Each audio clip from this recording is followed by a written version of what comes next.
The 7 Habits of Highly Effective People is, I think, one of the best ways to start a lean implementation or transformation program.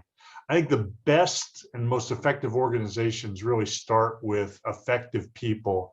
And the 7 Habits of Highly Effective People is a great way to make that happen. The fact that you start with the habit 1 of being proactive teaches people to choose.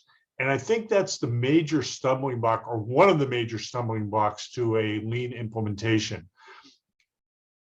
By allowing people to choose their response to any situation, they can choose to improve. They can choose to make things better.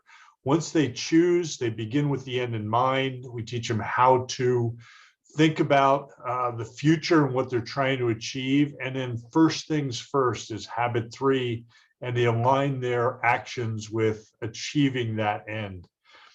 Habit 4 hits win-win, thinking of that bigger pie kind of mentality, making it a win for everyone in the organization. Certainly seek first to understand, then be understood, which is habit 6, allows employees to work more effectively together, to empathize with each other and with the customer in trying to achieve their goals. Habit number 7, synergize. The sum of the parts is bigger than 1 + 1. I think that's a great concept and something we always try to achieve in our lean transformations. And finally, chapter 7, sharpen a saw, allowing people to work on building their own personal capability in concert, hopefully, with what the organization's trying to do.